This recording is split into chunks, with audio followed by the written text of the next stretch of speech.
Mesdames, Messieurs, bonsoir. Nous sommes aujourd'hui dimanche 18 mai 2025. C'est avec vous, Wilner Luders, un représentant de B+ Connexion. Jeudi, c'est fête Drapo haïtien. Moi, présente au petit décor ça pour permettre de réaliser que malgré Haïti a traversé un mauvais moment, mais Haïti, drapeau flotté à demi-mât à cause de problèmes néo. Ou capable de réaliser drapeau a monté là à demi-mât parce qu'il y a un peu de monde qui est déplacé, il y a un peu de monde qui est un petit peu découragé, mais nous devons dire dans le nom de Jésus-Christ et en mémoire des ancêtres nous pas découragé. Vous regardez bien un haïtien là qui est René Godefroy, il a écrit un livre qui est intitulé No condition is permanent. Pas de condition qui est permanente. Haïti ne pourra pas indéfiniment rester dans cette condition misérable. Il faudra des filles et des fils d'Haïti pour se relever les fronts et se mettre à reconstruire le pays. Drapo a flotté sous le globe là avec un message. Un message, c'est que drapeau noir sont symbole de résistance. Son symbole anticolonialiste. Son symbole qui croit que tout le monde c'est monde, tout le monde a dignité et quel que soit côté où passé, qu'on travaille dans factory, dans dépôt, dans warehouse, dans Disney World ou bien dans White House ou bien dans Champs-Élysées, c'est pour toujours qu'on ait ancêtres te payé un prix pour être capable de vivre libre. Kembe tête ou faire rôle ou là côté comme haïtien parce que malgré le pays nous difficile, mais nous chita son héritage de grandes valeurs. Moi-même, je souhaite une bonne fête de Drapo 2025. Mais espérons après, Mandela a passé 27 ans en prison, il a quitté l'Afrique du Sud dans de meilleures conditions. Parce qu'il était quoi, le monde doit vivre avec dignité et une capacité pour voter comme ça droit dans les affaires pays. Ou regardez, nous avons un président qui était sorti dans le vote. C'est vrai, tout le monde n'a pas voté pour lui. Mais il arrive sorti en dehors du pouvoir, en dehors des règles normales. Nous avons besoin qu'on ait. Drapo ça a flotté sous terre d'Haïti depuis plus que 184 l'année. Drapo ça doit continuer signifie que nous prenons liberté non. Nous pas d'accord pour nous rester avec tout le temps, ni non plus pour nous vivre tête à tête. Donc c'est pour nous marcher tête en l'air pour nous construire pays nous. Ça prend l'école avec l'école avancée, ça machine avec machine avancée. Ou même qui trouvent nos situations cap simaé crier dans mi-temps famille, songer ancêtres yo pas mourir pour te vinn moun ça. Enlever camper pour nous construire l'autre Haïti, pour drapeau nous ka flotter, pour nous gen joie, pour nous gen fierté, pour nous dire vive Haïti tout bon dans cœur nous aussi bien que dans l'environnement nous. Moi remercie pour message ça que vous attendez. Ou avez opportunité d'entendre un autre message que m'te présenté dans occasion fête drapeau dans l'église qui dans Houston et c'est surtout dédié à l'endroit de si là qui parle anglais. Donc si petit tout bon côté comme c'est héritage ou drapeau fait le tendre parce que drapeau nous c'est symbole fierté nous. Drapeau nous c'est symbole liberté nous. Kembe là Paragé Haïti pas péri. C'est Wilner Luders, abonnez et partagez. Il va venir de bons petits messages qui permettent d'avancer dans toute la vie. À bientôt. Bonjour. Moi, je dis bon Dieu merci de ce que vous fait en Haïti. Il y a un peu d'étrangers qui souhaitaient que vous fait en Haïti. Bien qu'il y ait un peu d'Haïtiens, l'on a passé dans l'avion, l'été au tribunal de Port-au-Prince, parce que presque 3-4 mois, on va voyager de Port-au-Prince. C'est seul au cas qui pourrait sortir le pays. Mais toujours Haïti. Donc, moi, je dis, bon Dieu, merci, et dis, leadership de l'église là, merci parce que moi, j'ai l'occasion de parler dans tout petit de rapport pour le monde qui fait ici en particulier. Vous avez dit que il parle plus en anglais, mais vous savez tout. Mais avant tout, moi-même avec mon pasteur, qui travaille ensemble sur ce mot ça. Flotter, drapeau pays, flotter. Drapeau Haïti, elle a un symbole qui va être fierté. Elle a un héritage ancêtres quittés comme symbole liberté. Les la Cayenne dans l'année 1803, l'armée indigène était rassemblée. 18 mai, c'est bagage sérieux qui t'a réglé. Grandette sur tes relais, c'est assez quand t'as travail forcé. Liberté ou non mort, c'est salier, amasso, grenadier. Zafé, c'est l'homme arrivé. Petite nous yo doit qu'on ait liberté. Drapo nous fait songer pour une continuité. Ouais, il s'est toujours levé campé pour flotter bannière liberté.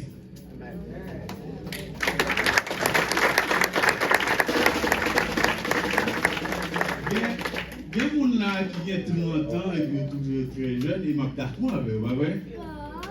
Parce que c'est vraiment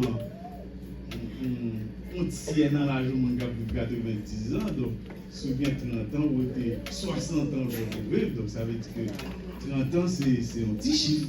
Je prends un chiffre ça pour montrer que dans moins que 30 ans, il y a 3 grandes révolutions qui sont faites dans le monde là, entre l'année 1776 pour arriver 1800. 1776, c'était la Révolution américaine. Et si vous voulez comprendre plus de ça, il y a un cours que vous avez les greatest courses où vous êtes capable d'acheter documents ça vous venez joindre nous. Il m'a dit The Great Revolution of Modern History. Et là-dedans, il montre que la révolution haïtienne, c'est une. C'est-à-dire 1776, révolution américaine qui va avoir l'indépendance des États-Unis de l'Angleterre. Et puis 1789, révolution française qui pas tirer la France en bas pour l'autre pays, mais qui changeait l'ordre des choses parce qu'elle mettait fin avec un gouvernement féodal. Côté des seigneurs nobles, le peuple, le clergé, etc. Et puis on va gagner 1791 pour 1803, une autre grande révolution, c'est la révolution haïtienne. The difference between those 3 revolutions is that I told you that the French Revolution was a question of rights. People have rights to vote, to participate in the political process. The American Revolution was also about rights because far away a distant empire is making law for people here, and therefore people here decided, well, it cannot be like that. You're taking our tax, we don't have any representation. We need to have our independence from Great Britain so that we can have our own rule, and we don't need any king above us. Nowadays, we are on May 1825. You know how the American population is thinking about the current administration because of the fact that there is a flavor of what I don't want to say, but maybe kingship or dictatorship. So we want no king, no empire. We want a power for the people, by the people. That's exactly what America stood for in 1776. And today that's the same. That's why we preserve America among all the other power in the world. That's for the Americans. But the Haitian Revolution was about not only kicking out a power, but also kicking out the system. What will make the Haitian Revolution meaningful 100 years from now, and million years from now, is the fact the Haitian Revolution challenged a system of oppression, a system of dehumanizing people, a system of selling people as goods. There was a code called Code Noir, black code, that defined a black person not as a person, but as a thing, and therefore they can put a price on you as they could put on potato, banana, furniture, and place you in a market to sell, buy hay for a certain price. Everywhere that was accepted at the time. And the whole power and economic system was built just on that, exploiting people so that they can work free and treat them anyhow without any respect or dignity. The only place in the world that slaves stood up and said no and no, that was Haiti.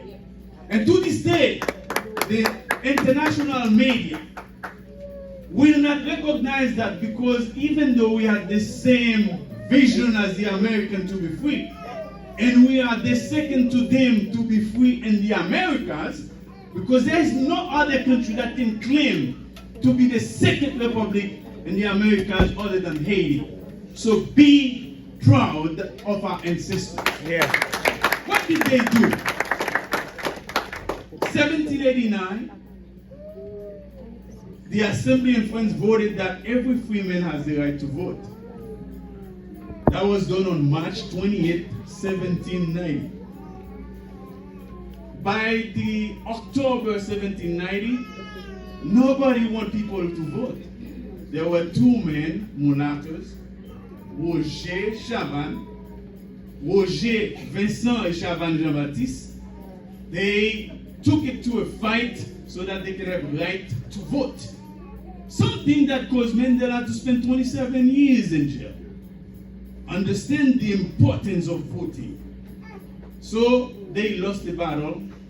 They killed them. They put a tie around their neck, and put a string, and then put them on the back of horse so that they can throw them out in the street, so that people know the next time you dare to ask for a right to vote, this is what's going to happen to you. The same happened to those guys. That happened on February 25th, 1791. 6 months later, August 1791, all the Haitian slaves, they gathered in a place called Wakaima, which is subject to a lot of controversy. Depends on whether you are Christian or not. But it happened in that place where they had a congress, and they decided, we are now committed to override the system or to die. Once they made that decision, and by the way, there was a priest there called Bookman. The Western world defined this man as a voodoo priest. But it is said that the guy was a man of the books, because the Muslims, they like to have their books no matter where they are. So they call him Bookman, because he's a man of books. A man of books. But for convenience, they call him a voodoo priest for the things that happened around that time. But what is significant is that in his prayer on that night, he said, our God is a God of freedom. We refuse to listen to the God of the white that caused us so many harms, and we will follow our conscience and the God of the universe to be with us in that struggle. Now ask you the question, whose God they were asking that prayer? When was it the case that Satan liked people to be free? You know for sure, and the Bible it says, the Son shall set you free, and you shall be free. Indeed. So if in fact somebody was asking the God of the universe to accompany them in the freedom fight, they were not praying to Satan. So be aware of this kind of interpretation. So of course, 1791, for 12 years they were fighting. Up to 1798, the guys by the name of Sontonax realized that they might lose everything. Therefore, they declared that every slave is free. But it was really a trick. That was in a way to allow the Haitian to be with the French, so that they could be grateful toward France. But within 2 years, they seized the Haitian fighter Toussaint Louverture, and they took him to Europe. And he died there in cold. But before he left, he said, you know what? You are basically cutting the branches of the freedom tree. But let me tell you, that tree has deep roots. They will rise again, and they will conquer the freedom that you're denying them. And less than 10 years later, 1803, May 18, all the Haitian generals met in Akaye in a congress. They decided to have a flag, and that flag is a flag of liberty and freedom. Remember something, those of you born here, when I was kid in school, you had to know the sermon of allegiance to the flag. Like, if you are American, you are in school, you have to know the sermon of allegiance. I pledge allegiance to the flag of the United States. And so on, liberty and justice for all. That's here. We had that also in Haiti, but because it was brought about by a dictator, people think that everything a dictator brought about was wrong. It was not true. Even at the trash basket, there's something good if you look. The flag that we celebrate today has been flying in the air in Haiti over the last 184 years. Haiti has been independent for over 200 years. But that flag was at the first blue, white, and red when Haitians were on the French colony. On a certain sudden move, they uproot the white in it so that it becomes blue and red. Blue for the black Haitian and resilience, red for the mixed races, but also for the blood that must be shed for freedom. And in 1805, Dessalines became emperor, and he changed the flag from black to red. And after Dessalines was killed in 1806, they go back to the flag, that flag. With the exception that the country was divided into two. In the north, you had Christophe, who kept that flag. In the west, you had Pétion, who kept that flag also. But by 1811, Christophe called himself king and changed the flag again back to red and black. So when I count, there were 42 years that black and red flag flew in Haiti in different times. But there were 184 years that this flag flew in Haiti. And the reason that I make that difference is because anytime the flag was changed to black and red, somehow it was meant to say we are Afrikaners, we are from Africa, and therefore the black represent us. But it was done at every point in time by somebody who wanted absolute power. Dessalines changed it because he became emperor, and there was none beside him who could make decision as emperor. Suluk Faustin changed it as an emperor. Christophe changed it as a king. We want no king. As a result, there is more time that it remained like that. The last time it was changed again was by Duvalier, when he named himself with some trick as president for life. He changed it to black and red, and that lasted for 22 years. And February 7, 1986, that flag regained its position in our history for the last 39 years. This is a flag that is a symbol of resistance, a flag that is a symbol of anti-colonial regime. It is a flag that symbolizes the struggle of a people that want not to die slave, but to die free. You may have heard about all the situation that happened. We have family. My father is still in Haiti, 87 years old. I have brother working there. One of them was here not long ago. Haiti still going through some drama and big difficulty. But we shall not forget the sacrifices of our ancestors. And you all remember that part of the roots that Toussaint Louverture was talking about, it's us. No matter where we go. The Palestinians, they say, I read somewhere, my father's land is then the marrow of my bones. I can have it with me no matter where I am. Fortunately for us, despite what happened, we still have Haiti. We still have Haiti in our heart. And we hope that this flag will fly high for years and years to come to remind people, once upon a time, there was a group of slaves who said no to slavery, no to oppression, no to exploitation, yes to freedom, yes to freedom, and yes to freedom. Cherish your heritage and tell your kids about it. Thank you.